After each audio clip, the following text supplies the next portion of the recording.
Hello అండి, నమస్తే. Welcome to my channel. ఈరోజు ఇంకొక మంచి వీడియోతో వచ్చేసానండి. అదేంటంటే మనకి కాలభైరవాష్టమి అయితే రాబోతుందండి. ఆ రోజున ఈ ఒక్క దీపం పెట్టుకుంటే చాలండి, మనకున్న ఆర్థిక సమస్యలు తొలగిపోవాలన్నా, రుణ బాధలన్నీ తొలగిపోవాలన్నా, ఎంతటి అనారోగ్య సమస్యలున్నా, ఇంట్లో ప్రతికూల శక్తులున్నా, మృత్యు భయాలు తొలగిపోవాలన్నా, దుష్ట శక్తుల నుంచి ఉపశమనం పొందాలన్నా, శత్రువులు తొలగిపోవాలన్నా, తరచూ పనుల్లో ఆటంకాలు ఎదురవుతున్నా, సమస్త గ్రహదోషాలు తొలగిపోవాలన్నా, శని బాధలు తొలగిపోవాలన్నా, వీటన్నింటికి ఒకే ఒక పరిష్కారం ఈ కాలభైరవాష్టమి రోజున ఈ ఒక్క దీపం పెట్టుకొని ఆ స్వామివారికి పూజనైతే చేసుకోండి. చాలా చాలా మంచి ఫలితాలు అయితే కలుగుతాయి. అయితే ఈ దీపం ఎక్కడ పెట్టుకోవాలి? ఇంటి లోపల పెట్టుకోవచ్చా, లేదంటే ఇంటి బయట మాత్రమే పెట్టుకోవాలా? అసలు ఈ కాలభైరవాష్టమి ఏ రోజు వచ్చింది, స్వామివారికి ఏ విధంగా పూజ చేసుకోవాలి, అసలు కాలభైరవ స్వామివారు అంటే ఎవరు అనే విషయాలన్నీ కూడా ఈ రోజు వీడియోలో షేర్ చేస్తానండి. ముందుగా అయితే మనకి ఈ కాలభైరవాష్టమి ప్రతి సంవత్సరం కూడా మార్గశిర మాసంలో వచ్చే బహుళ అష్టమినే కాలభైరవాష్టమిగా జరుపుకుంటాము. అయితే కొంతమంది మార్గశిర మాసం శుక్లపక్షంలో వచ్చే అష్టమినే కాలభైరవాష్టమి అని అనుకుంటారండి. కానీ ఈ మార్గశిర మాసంలో బహుళ అష్టమి నాడే స్వామివారు ఆవిర్భవించారండి. కాలభైరవ స్వామివారు ఆవిర్భవించారు. అందుకని ఈ రోజే కాలభైరవాష్టమి మనం జరుపుకోవాలి. అయితే మనకి 2024 సంవత్సరంలో ఈ కాలభైరవాష్టమి ఏ రోజు వచ్చిందంటే 2024 డిసెంబర్ 22వ తేదీన ఆదివారం వస్తుందండి. అష్టమి తిథి ఉన్నప్పుడే స్వామివారికి పూజ చేసుకోవాలి. అలాగే ఈ దీపం కూడా పెట్టుకోవాలండి. అయితే ఈ అష్టమి తిథి ఎప్పటి నుంచి ప్రారంభమై ఎంతవరకు ఉంటుందంటే డిసెంబర్ 22వ తేదీన ఆదివారం మధ్యాహ్నం 3:14 అష్టమి తిథి ప్రారంభం అవుతుందండి. ఇంకెంతవరకు ఉంటుందంటే డిసెంబర్ 23వ తేదీన సోమవారం సాయంత్రం 5:06 వరకు ఉంటుంది. ఈ పూజ ఎప్పుడు చేసుకోవాలనేది కూడా చెప్తానండి. ముందుగా అయితే దీపం పెట్టుకోవాలని చెప్పాను కదండి, ఆ దీపాన్ని కోష్మాండ దీపం అని అంటారు. దానికి కావాల్సింది మనకి కోష్మాండం కావాలి. కోష్మాండం అంటే ఏదో కాదండి, బూడిద గుమ్మడికాయ. మనం దిష్టి కోసం అయితే కట్టుకుంటాం కదా తెల్ల గుమ్మడికాయ, దాన్నే కోష్మాండం అని అంటారు. ఇలాంటిది ఒకటి తెచ్చుకోండి. అయితే ఈ గుమ్మడికాయ సోమవారం కానీ శుక్రవారాల్లో కానీ తెచ్చుకోకూడదని అంటారండి. మిగతా ఏ రోజుల్లో అయినా సరే తెచ్చుకోవచ్చు. మనం ఈ దీపం ఆదివారం వెలిగిస్తాం కాబట్టి మీరు ఆదివారం తెచ్చుకున్నా పర్వాలేదు, లేదంటే ముందు రోజు శనివారం వచ్చింది కదండి, ఆ రోజు తెచ్చుకొని పెట్టుకున్నా పర్వాలేదు. అయితే మరి అంత పెద్దదైతే అవసరం లేదండి, ఒక చిన్న సైజు కాయనైతే తెచ్చుకోండి. దీంతో పాటుగా నవధాన్యాలు అలాగే నల్ల నువ్వులు కూడా తెచ్చుకోవాలండి. కొద్దిగా తెచ్చుకుంటే సరిపోతుంది, ఒక 100 గ్రాములు తెచ్చుకోండి. అయితే ఈ నువ్వులు అనేవి శనివారం పూట అయితే తెచ్చుకోకూడదు, మీరు ఆదివారం తెచ్చుకుంటేనే మంచిది. ఒకవేళ మీకు ఇంట్లో ఉన్నాయని అనుకుంటే వాడొచ్చండి, పర్వాలేదు. ముందుగా అయితే ఈ గుమ్మడికాయని శుభ్రంగా వాటర్తో కడిగేసి దీన్ని 2 ముక్కలు అయితే చేయాలండి. అయితే దీన్ని కట్ చేయడం కూడా మన ఇంట్లో ఉన్న మగవాళ్ళు మాత్రమే చేయాలి, ఆడవారు చేయకూడదని అంటారు. ఒకవేళ వాళ్ళు చిన్న ఘాటు పెట్టేసి ఇచ్చినా సరే తర్వాత మీరు కట్ చేసుకోవచ్చు. వాళ్ళే మొత్తం కట్ చేసేస్తే ఇంకా ప్రాబ్లమే ఉండదు. ఎందుకంటే ఆడవారు ఎందుకు కట్ చేయకూడదంటే మనకి గర్భసంచి ఉంటుంది కదండి, అందుకనే దానికి ప్రాబ్లమ్స్ వస్తాయని ఇలాంటి బూడిద గుమ్మడికాయలు అయితే కట్ చేయకూడదని అంటారు. ఇలా కట్ చేసిన తర్వాత మధ్యలో గుజ్జు అయితే తీయాలండి. ఈ గుజ్జు మనం తీసినా పర్వాలేదండి, మరి అంత పెద్ద లోతు కాకుండా చిన్నది చేసుకుంటే సరిపోతుందండి. ఎందుకంటే మనం ఆయిల్ వేసి దీపం పెట్టుకోవాలి కదా, అందుకని మరి అంత పెద్దది తీసుకుంటే ఎక్కువ ఆయిల్ పడుతుంది. కొద్దిగా చిన్నది తీసుకుంటే సరిపోతుంది. పిక్కలు అవి ఉంటాయండి, ఆ పిక్కలు ఉన్నా సరే పర్వాలేదు. ఇలా తీసిన గుజ్జుని కూడా ఎక్కడ పడితే అక్కడ పడేయకుండా ఒక ప్లేట్లో లేదంటే ఒక కవర్లో దాచిపెట్టుకుంటే నెక్స్ట్ ఈ దీపం కొండెక్కిన తర్వాత వీటన్నింటితో పాటు దాన్ని కూడా పడేయాలండి. అందుకని ఒక జాగ్రత్తగా ఒక పక్కన పెట్టుకోండి. ఇంకా కాలభైరవ స్వామి వారు ఎవరు అని అంటే మహాశివుడి ఉగ్ర రూపమే కాలభైరవ స్వామి అండి. దుష్టులను సంహరించడం కోసం, సమస్యలను నివారణ చేయడం కోసమే ఆయన ఉగ్ర రూపం ధరించారని చెబుతారు. ఒకసారి ఆ బ్రహ్మదేవుడు త్రిమూర్తులలో తానే గొప్పని, తనకి బ్రహ్మ విద్య తెలుసు కాబట్టి జీవుల్ని సృష్టిస్తాడు కాబట్టి తానే అధినాయకుడిని గర్వించాడు. ఆ గర్వంలోనే మహాశివుడిని చులకనగా చూశాడు. దాంతో పరమేశ్వరుడికి కోపం వచ్చి కాలభైరవుడిని సృష్టించాడు. ఆ కాలభైరవుడే బ్రహ్మదేవుని 5వ తలని ఖండించాడు. దాంతో బ్రహ్మదేవుడి గర్వం అంతా కూడా అణిగిపోయింది. కాలభైరవుని ఆరాధనతో మనలోని గర్వం కూడా అలానే అణిగిపోతుందని దీనికి అర్థం అండి.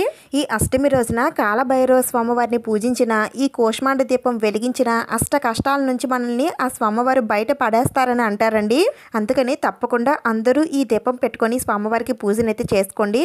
అయితే ఈ దీపం మేము ఎప్పుడు పెట్టుకోలేదండి, మరి కొత్తగా పెట్టుకోవచ్చు అంటే పెట్టుకోవచ్చండి, ఎవరైనా సరే పెట్టుకోవచ్చు. దీనికి ఆచార మానమైతే ఏమీ అవసరం లేదు, మీరు కొత్తగా పెట్టుకోవాలనుకున్నా సరే పెట్టుకోవచ్చు. అయితే ఈ పూజ ఎప్పుడు చేయాలనంటే ముఖ్యంగా అష్టమి తిథి ఉన్నప్పుడే చేయాలండి. అష్టమి తిథి ఉదయం వేళల్లో ఉంటే ఉదయం వేళ చేసుకోవాలి. అదే సాయంత్రం వేళల్లో ఉంటే సాయంత్రం వేళ చేసుకోవాలి. మనకి ఆదివారం సాయంత్రం వేళల్లో మనకి ఈ అష్టమి తిథి అయితే ఉంటుందండి. మీరు సాయంత్రం వేళల్లో ఈ దీపం పెట్టుకొని పూజనైతే చేసుకోవాల్సి ఉంటుంది.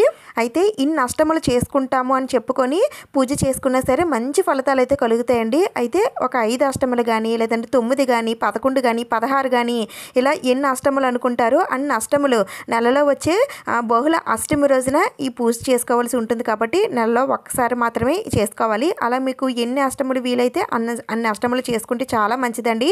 ఏదైనా ఒక అష్టమికి ఆటంకం వస్తే ఆ ఆటంకం వచ్చిన అష్టమిని వదిలేసి తర్వాత నుంచి మీరు కంటిన్యూ చేయొచ్చండి. అలా మేము చేసుకోలేమండి అని అనుకుంటే కనీసం ఈ ఒక్క అష్టమి రోజు అయినా సరే ఇలా కూష్మాండ దీపం పెట్టుకొని స్వామివారికి పూజనైతే చేసుకోండి. మీకు దగ్గరలో కాలభైరవ స్వామివారి గుడి ఉన్నా సరే అక్కడికైనా సరే వెళ్ళి స్వామివారికి పూజ చేసుకొని దీపం అయితే పెట్టుకోవచ్చండి. లేదంటే మనం ఇంట్లోనే చక్కగా స్వామివారికి పూజ చేసుకొని దీపం అయితే పెట్టుకోవచ్చు. అయితే స్వామివారికి పూజ చేసుకోవడానికి స్వామివారి ఫోటో తప్పనిసరిగా ఉండాలనంటే ఉన్నవాళ్ళు పెట్టుకోవచ్చండి. లేకపోయినా ఏమీ పర్వాలేదు. ఆ మహాశివుని ఫోటో ఉన్నా సరే పెట్టుకొని మీరు పూజనైతే చేసుకోవచ్చు. ఇంతకీ ఈ పూజ ఎక్కడ చేసుకోవాలనంటే ఇంటి లోపల చేసుకోవాలా ఇంటి బయట చేసుకోవాలంటే ఎక్కడైనా సరే చేసుకోవచ్చండి. ఇది ఇంటి బయటే దీపం పెట్టుకోవాలి ఇంటి లోపల పెట్టకూడదని ఏమీ లేదండి. మీరు ఇంటి లోపల పూజా మందిరంలో స్వామివారికి పూజ చేసుకొని ఈ దీపం పెట్టుకోవచ్చు. లేదంటే పీఠం వేసుకొని ఈ దీపం పెట్టుకొని పూజ చేసుకోవచ్చు. లేదంటే ఇలా ద్వారబంధం దగ్గర అయినా సరే ఈ దీపం పెట్టుకొని మీరు పూజనైతే చేసుకోవచ్చండి. నేనైతే ఈ ద్వారబంధం దగ్గర ఈ కూష్మాండ దీపం పెట్టుకొని పూజ ఎలా చేయాలో చూపిస్తున్నాను. ఇంతకుముందు వీడియోలు అయితే ఇంటి లోపల స్వామివారిని పెట్టుకొని పూజ ఎలా చేయాలో చూపించానండి. ఒకవేళ ఆ వీడియో కూడా మీరు చూడాలి అనుకుంటే డిస్క్రిప్షన్లో లింక్ ఇస్తాను, ఒకసారి చూసేయండి. ఇప్పుడైతే మీ ద్వారబంధాన్ని ఇలా చక్కగా ముగ్గులతో పసుపు కుంకుమ బొట్లతో చక్కగా అలంకరించుకొని పెట్టుకోండి. ఇప్పుడు ఇలాంటి పేపర్ ప్లేట్స్ అయితే తీసుకోవాలండి. అవి కూడా 2 తీసుకోవాలి. ఈ పేపర్ ప్లేట్సే పెట్టుకోవాలా, మన దగ్గర ఉన్న ఇతర ప్లేట్స్ అవి పెట్టుకోకూడదు అంటే పెట్టుకోవచ్చండి. దీంట్లో మనం ఉప్పు వేస్తామండి. ఆ ఉప్పు ఇతర ప్లేట్లను అవి తినేస్తుంది కాబట్టి అందుకని ఇలాంటి ప్లేట్స్ పెట్టుకుంటే మంచిదండి. ఇప్పుడు ఈ ప్లేట్స్కి కూడా లోపల ఇలా పసుపుతో మొత్తం రాసిన తర్వాత బియ్యం పిండితో మీకు వచ్చిన ముగ్గు ఏదైనా సరే వేసేసుకోండి. ఇలా ముగ్గు వేసుకున్న తర్వాత దీంట్లో కొద్దిగా పసుపు కుంకుమలు ఉంచి ఇప్పుడు దీంట్లో ఉప్పునైతే వేయాలండి. కల్లుప్పు అంటారు కదా, ఇలాంటి ఉప్పు ప్యాకెట్ ఒకటి తెచ్చుకుంటే సరిపోతుందండి. అయితే ఇంట్లో ఉన్న ఉప్పు వాడకూడదా అంటే మీరు వాడుతున్నది అయితే వేయకూడదండి. ఒకవేళ వాడకుండా పక్కన పెట్టుకునేది అయితే వాడుకోవచ్చు. అంతే తప్ప మీరు వాడుతున్నది అయితే వేయకండి. లేదంటే ఇలాంటి ఒక ప్యాకెట్ తెచ్చుకున్నా సరే మీకు 2 దీపాలకి సరిపోతుందండి. అయితే ఈ ఉప్పు ఎంత వేయాలనంటే 3 దోశలు అయితే వేసుకోండి. లేదంటే ఇలా ప్యాకెట్లో కొద్దిగా వేసుకున్నా సరే సరిపోతుందండి. మిగిలిన ఉప్పు ఏం చేయాలని మళ్ళీ మీకు సందేహం అయితే రావచ్చు. మనం ఐశ్వర్య దీపం అయితే పెట్టుకుంటాం కదండి, దానికైతే వాడుకోవచ్చు. అయితే ఈ ఉప్పు దేనికి వేయాలండి అంటే మన ఇంట్లో ఉన్న నెగిటివ్ ఎనర్జీ పోవడానికైనా లేదంటే నరదిష్టి నరగోస నరపేడ ఇవన్నీ కూడా తొలగిపోవడానికి ఈ ఉప్పునైతే వేస్తామండి. ఇలా ఉప్పు వేసిన తర్వాత దీంట్లో కొద్దిగా పసుపు కుంకుమలు ఉంచాలండి. ఇప్పుడు దీనిపైన కూష్మాండాలను అయితే ఉంచాలండి. అయితే ముందుగా ఈ కూష్మాండాలకి కూడా ఈ విధంగా పసుపు అది రాసి కుంకుమతో చక్కగా బొట్లన్నీ పెట్టుకోండి. మధ్యలో అయితే పసుపు రాసుకోకండి, ఎందుకంటే లోపలంతా తెడగా ఉంటుందండి.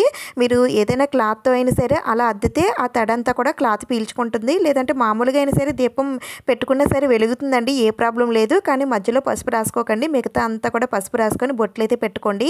ఇవి ఎక్కడ కూడా తిరగబడకుండా ఈ ఉప్పు పైన కరెక్ట్గా నించునేటట్టు పెట్టుకోండి. ఎందుకంటే ఇవి కొంచెం బరువుగా ఉంటాయి కదా, మనం ఆయిల్ అది వేసేసరికి ఇంకా బరువు ఎక్కువైపోతాయి. అందుకని అవి ఎక్కడ తిరగబడకుండా కరెక్ట్గా పెట్టుకోండి. ఆ తర్వాత దీని చుట్టూ కూడా నవధాన్యాలు వేయాలండి. అవి కొద్దిగా వేసినా సరిపోతాయండి, మరి అంత ఎక్కువ వేయనవసరం లేదు. కొద్దిగా వేసుకోండి, చుట్టూ 2 దీపాలకి కూడా వేసుకోండి. ఇవి ఎందుకు వేస్తామంటే మనకున్న గ్రహ దోషాలన్నీ కూడా తొలగిపోవడానికి వేస్తామండి. ఇక తర్వాత నువ్వులు వేసుకోవాలండి. అవి కూడా నల్ల నువ్వులే తీసుకోవాలి. ఈ నల్ల నువ్వులు కూడా ఈ విధంగానే ఈ దీపానికి చుట్టూ కూడా వేసుకోవాలి. ఈ నల్ల నువ్వులు వేయడం వలన మనకున్న శని బాధలన్నీ కూడా తొలగిపోతాయండి. ఆ శనిదేవుడి ఆశీర్వాదం కూడా మనకి కలుగుతుంది. అందుకని ఈ నల్ల నువ్వులు అయితే వేస్తారు. అయితే ఇలా చుట్టూయే కాదండి, ఇలా ఈ దీపానికి పైన కూడా అలాగే ఆయిల్లో కూడా వేస్తామండి. ఇలా వేస్తే చాలా మంచిదండి. అయితే కొంతమంది ఇంట్లో పెట్టుకున్న కూష్మాండ దీపానికి అయితే ఈ నల్ల నువ్వులు వేయరు. అయితే ఇవన్నీ తప్పనిసరిగా వెయ్యాలా అంటే మనకున్న సమస్యలన్నీ కూడా దూరం చేయడానికే కదండి ఈ దీపం అయితే పెట్టుకుంటాము. అందుకని ఇవన్నీ వేస్తేనే మనకి ఈ రిజల్ట్ అనేది కనిపిస్తుంది. లేదంటే మామూలుగా ఈ కూష్మాండం ఒక్కటి దీపం పెట్టుకున్నా సరిపోతుంది. ఇంకా ఈ దీపానికి నువ్వుల నూనె వాడితే చాలా చాలా మంచిదండి. మీ దగ్గర నువ్వుల నూనె ఉంటే వేయండి, లేదంటే మీరు దీపానికి ఏ ఆయిల్ వాడతారో ఆయిల్ అయితే వేయండి. అయితే ఈ ఆయిల్ అనేది కొంచెం ఎక్కువ పడుతుందండి. లేదంటే మీకు ఎంతసేపు దీపం వెలగాలో చూసుకొని దాన్ని బట్టి వేసుకున్నా పర్వాలేదండి. ఇప్పుడు దీంట్లో వేసే ఒత్తులు తెలుపు ఒత్తులు కానీ, ఎరుపు ఒత్తులు కానీ, నలుపు ఒత్తులు కానీ మీ దగ్గర ఏ ఒత్తులను సరే వేయొచ్చండి. మూడు ఉంటే 3 కలిపి కూడా వేయొచ్చండి. అయితే దీనికోసం కొంచెం లావుగా ఉండే ఒత్తులు మనకి మార్కెట్లో దొరుకుతాయండి. మీరు అవైనా సరే తెచ్చుకోవచ్చు, లేదంటే మన ఇంట్లో ఉన్న ఒత్తులు కొంచెం లావుగా వచ్చేటట్టు అయినా సరే ఒక 5 లేదంటే 9 ఇలా మొత్తం అన్ని ఒత్తులు కలిపి కూడా వేయచ్చండి. నా దగ్గర ఉన్న ఒత్తులే తీసుకొని 5 ఒత్తులు కలిపి వేసానండి. ఈ ఒత్తు కొంచెం పైకి పెద్దగా వచ్చేటట్టు పెట్టుకోండి, ఎందుకంటే ఇది మొత్తం తడితడిగా ఉంటుంది కదండి. అందుకని కొంచెం దీపం చిటపటలాడుతూ ఉంటుంది, అయినా సరే ఏమీ పర్వాలేదు. ఇప్పుడు ఈ దీపాలని మీ దగ్గర ఉన్న పువ్వులతో అందంగా అలంకరించేసుకోండి. ఇప్పుడు పూజ ఎలా చేయాలో చూద్దాం. ముందుగా అయితే మీ పూజా మందిరంలో మీరు పూజ ఎలా చేసుకుంటారో నిత్య పూజ దాని ప్రకారంగా దీపాలన్నీ కూడా వెలిగించుకొని వినాయకుడికి పూజ చేసుకొని దండం పెట్టుకొని మీరు పూజ అంతా కంప్లీట్ అయిన తర్వాత ఈ పూజనైతే చేసుకోండి. సాయంత్రం 5 గంటల నుండి 7 గంటల వరకు ఎప్పుడైనా సరే చేసుకోవచ్చండి. ముందుగా దీపారాధన అయితే చేసుకోండి. ఇలా ఏకహారతతో దీపం వెలిగించండి. ఈ దీపాన్నే కాలభైరవ స్వామిగా భావించి పూజనైతే చేసుకుంటామండి. అందుకని ఈ దీపం దగ్గర కొద్దిగా పసుపు, కుంకుమ, అక్షింతలు ఉంచి ముందుగా ధూపం చూపించి ఆ స్వామివారికి ఆహ్వానం పలికి దండం పెట్టుకోండి. మీరు ఈ ఒక్క అష్టమి నాడే స్వామివారికి పూజ చేస్తున్నారా, లేదంటే మీరు ఎన్ని అష్టములు చేయడానికి పూనుకున్నారు అనేవన్నీ కూడా ఆ స్వామివారికి ముందుగా చెప్పుకోండి. ఆ తర్వాత మీ దగ్గర ఇలా కాలభైరవ స్వామివారి అష్టోత్తరాలు ఏమైనా ఉంటే తీసి చదువుకోండి. ఒకవేళ మీకు గూగుల్ చేసినా సరే వస్తాయండి. దీంతో పాటుగా కాలభైరవ అష్టకం కూడా చదువుకుంటే చాలా చాలా మంచిదండి. అది ఒక 11 సార్లు చదువుకుంటే మంచిది, లేదంటే మీకు ఎన్నిసార్లు వీలైతే అన్నిసార్లు చదువుకోవచ్చు. మాకు ఇవేమీ రావండి, మా దగ్గర ఇవేమీ లేవు, మేము ఇవేమీ చదువుకోలేమని అనుకుంటే ఓం శ్రీ కాలభైరవ స్వామియే నమః ఈ ఒక్క మంత్రమైన సరే చదువుకోండి. మీకు ఎన్నిసార్లు వీలైతే అన్నిసార్లు చదువుతూ పూజనైతే చేసుకోండి. అయితే ఈ మంత్రాలన్నీ కూడా చదువుకునేటప్పుడు స్వామివారికి పువ్వులతో కానీ, అక్షింతలతో కానీ, లేదంటే మన దగ్గర ఉన్నటువంటి నల్ల నువ్వులతో కానీ స్వామివారిని పూజించవచ్చు. అయితే ఇవన్నీ కూడా ఇలా ద్వారబంధం దగ్గర కూర్చొని చదువుకోవాలండి. అంటే మీరు మామూలుగా దీపం వెలిగించేసి దండం పెట్టుకొని మీరు పూజా మందిరం దగ్గరికి వచ్చైనా సరే అక్కడ కూర్చొని చదువుకోవచ్చండి. లేదంటే ఈ దీపం మీరు మీ పూజా మందిరంలోనే వెలిగించుకొని అక్కడ కూర్చొని చదువుకున్నా పర్వాలేదు. చెప్పాను కదండి, మీరు ఈ దీపం ఎక్కడైనా సరే పెట్టుకోవచ్చు, ఇంటి లోపల పెట్టుకోవచ్చు, ఇంటి బయట పెట్టుకోవచ్చు, ఎక్కడైనా సరే పెట్టుకోవచ్చు. ఈ దీపమే స్వామివారిగా భావిస్తున్నాం కాబట్టి ఈ దీపం దగ్గర పూజనంతా కూడా చేసుకోవాలండి. అన్ని మంత్రాలు కూడా చదువుకున్న తర్వాత ఈ దీపాలకి అగరబత్తులతో ధూపం వేసి నైవేద్యం నివేదన చేయాలండి. అయితే ఈరోజు ముఖ్యంగా స్వామివారికి గారెల్ని నైవేద్యంగా నివేదన చేస్తారండి. మినపప్పుతో చేసినటువంటి గారెలండి. మీరు చేయగలుగుతామని అనుకుంటే తప్పనిసరిగా గారెల్ని చేసి నైవేద్యంగా పెట్టండి, లేదంటే పళ్ళు కానీ బెల్లం కానీ ఏదైనా సరే పెట్టచ్చు. ఆ తర్వాత ధూపం వేసి నీరాజనం సమర్పించండి. కొద్దిగా అక్షింతలు ఆ దీపాల దగ్గర ఉంచి కాలభైరవ స్వామివారికి దండం పెట్టుకోండి. మీకున్న ఏ సమస్య అయినా ఏ కష్టమైనా సరే ఆ స్వామివారికి చెప్పుకోండి. తప్పకుండా స్వామివారు మనకున్న సమస్యలన్నీ కూడా దూరం చేస్తారండి. అష్టమి రోజున స్వామివారికి పూజ చేసిన ఈ కూష్మాండ దీపాలు వెలిగించిన చాలా మంచి ఫలితాలు అయితే కలుగుతాయండి. తర్వాత ద్వారలక్ష్మికి కూడా దండం పెట్టుకోండి. ఇలా ఈ దీపాలు కొద్దిసేపు అలానే ఉంచండి. కొద్దిసేపు అయిన తర్వాత ద్వారబంధానికి అటొక దీపం ఇటొక దీపం పెట్టేసుకోండి. ఎందుకంటే మనం మధ్యలో అటు ఇటు తిరుగుతూ ఉండాలి కదా, అందుకని పూజ అయ్యేంత వరకు మాత్రం ఎవరు రాకుండా చూసుకోండి. తర్వాత దీపాలు అటు ఇటు పెట్టుకున్నా సరే మీరు తిరగొచ్చండి. ఆ దీపాలు ఎంతవరకు వెలుగుతాయో అంతవరకు వెలగనివ్వండి. ఒకవేళ దాంట్లో ఉన్న తడి వల్ల ఈ దీపం కొండెక్కే ఛాన్స్ అయితే ఉంటుందండి. అలాంటప్పుడు ఏమీ భయపడిన అవసరం లేదండి, మళ్ళీ దీపాన్ని వెలిగించవచ్చు, పర్వాలేదు. ఇక్కడ నల్ల నువ్వులు అవి వేసాం కదండి, అందుకని కాళ్ళు చేతులు అన్నీ కడుక్కొని మళ్ళీ లోపలికి వెళ్ళాలని మళ్ళీ మీకు సందేహం అయితే రావచ్చు. ఏమీ అవసరం లేదండి, మీరు మామూలుగానే దీపం వెలిగించేసి లోపలికి వెళ్ళిపోవచ్చండి, పర్వాలేదు. చెప్పాను కదా, ఈ దీపం లోపలైనా పెట్టుకోవచ్చు, బయటైనా పెట్టుకోవచ్చు. అయితే ఇక్కడ మీరు ఈ నువ్వులు వెయ్యాలని అయితే ఏమీ లేదండి. మీకున్న శనిదోషాలన్నీ తొలగిపోవాలంటే నువ్వులు వేయచ్చు. నువ్వులు లేకపోయినా సరే మీరు ఈ దీపం అనేది పెట్టుకోవచ్చు. అయితే ఈ దీపం పెట్టుకునేటప్పుడు ఏదైనా ఉపవాసం అది ఉండాలని అంటే ఉపవాసం ఉంటే మంచిదేనండి. ఉదయం నుండి సాయంత్రం వరకు ఉపవాసం ఉండి సాయంత్రం మీరు ఈ దీపం పెట్టుకొని స్వామివారికి పూజ చేసుకుంటే మంచిది. ఒకవేళ అలా చేయలేమని అనుకుంటే మీరు మామూలుగానే భోజనం చేసేసి సాయంత్రం మీరు స్నానం చేసేసి ఇలా పూజనైతే చేసుకోండి. ఒకవేళ ఉదయం పూట మీరు చేసుకున్నట్లయితే పూజ అయ్యేంత వరకు ఏమీ తినకుండా ఉండడానికి అయితే ప్రయత్నించండి. అలాగే ఈరోజు నాన్ వెజ్ లాంటిది ఏమి కూడా తినకూడదండి. ఇంకా ఈరోజు నల్ల కుక్కలు ఉంటాయి కదండి, నల్ల కుక్కలకి ఇలా గారెల మాల వేసి దానికి గారెల్ని తినిపిస్తే చాలా చాలా మంచిదండి. ఒకవేళ నల్ల కుక్కలు ఎక్కడ కనిపించకపోయినా, లేదంటే మామూలు రోడ్డు మీద కుక్కలు ఉంటాయి కదండి, వాటికైనా సరే గారెలను కానీ లేదంటే మీరు వండుకున్న పదార్థాలు ఏవైనా సరే తినిపిస్తే చాలా మంచిదండి. ఎందుకంటే ఆ కాలభైరవ స్వామివారి వాహనం శునకం కదండి, అందుకనే శునకాలకి ఈరోజు ఏవైనా పదార్థాలు లేదంటే గారెలు కానీ పెడితే ఆ స్వామివారి అనుగ్రహం అనేది మన పైన ఉంటుంది. ఈ విధంగా ప్రతి నెలలో వచ్చే బహుళ అష్టమి రోజున స్వామివారికి పూజ చేసుకొని కూస్మాండ దీపం పెట్టుకుంటే అష్ట కష్టాల నుండి మనం బయటపడతామండి. అయితే ఈ దీపం మనం ఆదివారం సాయంత్రం వెలిగిస్తున్నాం కాబట్టి రాత్రి అంతా కూడా అలా వదిలేయండి, వెలుగుతూనే ఉంటుంది. ఇంకా నెక్స్ట్ డే సోమవారం ఉదయాన్నే మీరు ఈ దీపాలను తీసేయవచ్చు. ఇంకా ఈ దీపాలు కొండెక్కిన తర్వాత ఈ గుమ్మడికాయని అలాగే దీని కింద వేసిన ఉప్పుని, నవధాన్యాలు, ఈ నువ్వులు మొత్తం ఈ ప్లేట్తో సహా ఒక బ్యాగ్లో పెట్టుకొని, అలాగే దీంతో పాటుగా మనం గుజ్జు తీసాం కదండి, లోపల ఉన్న గుజ్జు, దాన్ని కూడా దీంతో కలిపి పారే నీటిలో వదిలిపెట్టేయాలండి. ఒకవేళ అలా మాకు దగ్గరలో అలా ఏమీ లేవని అనుకుంటే ఎవరు తొక్కని ప్లేస్లో కానీ లేదంటే చెట్లు మొదట్లో కానీ పెట్టేయొచ్చండి.